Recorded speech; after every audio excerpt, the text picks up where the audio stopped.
Everyone knew at the time they were tight. Now the Iraq inquiry has ruled they were too tight. That Tony Blair was too worried about Britain's special bond with the United States. It says he was wrong to think breaking with the US on Iraq would break the relationship, and wrong to believe he could guide President George Bush's thinking. Mr. Blair overestimated his ability to influence US decisions on Iraq. I took the decision after 9/11 we should be America's closest ally. Again, you can disagree with that. I personally think when you're fighting this terrorism in the world today, it would be better if Britain today had a really strong, tight relationship with the United States. The report says Tony Blair often failed to consult widely across his own cabinet of ministers, that too few senior people were aware of big policy decisions. An example, it quotes from a long personal letter Blair wrote to George Bush in July 2002, in which the British Prime Minister told the US President, "I will be with you whatever." Senior ministers didn't see it. The report says they should have, and gives other examples too. Despite promises that Cabinet would discuss the military contribution, it did not discuss the military options or their implications. Blair is criticised strongly for not pressing the US on his concerns about managing Iraq after the invasion.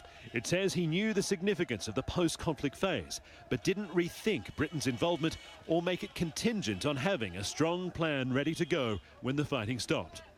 Tony Blair has often said the huge security problems which developed through outside actors trying to tear the country apart couldn't have been predicted.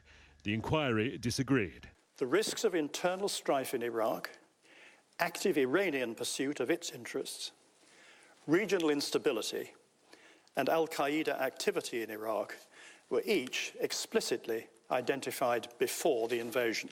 Little surprise, the report found the war was justified using faulty intelligence. Of course, there were no weapons of mass destruction. But a crucial point for Blair, it says there's nothing to indicate his people exaggerated or created information to help sell their case for war.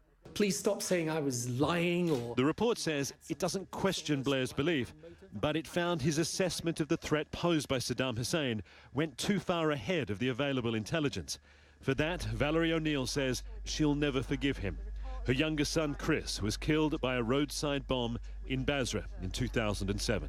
He didn't listen to the intelligence. He listened to what he wanted to listen to. No matter what anybody said to him, Tony Blair was going to war with George Bush. The report doesn't say explicitly the decision to invade Iraq was a mistake, but it comes close.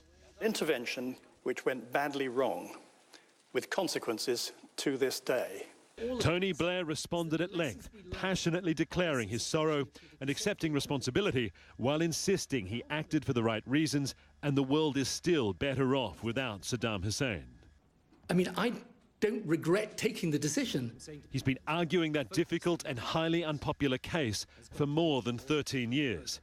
Now the Iraq inquiry's definitive account of a war it says was unnecessary can only damage Blair's determined efforts to resurrect his legacy. Phil Black, CNN, London.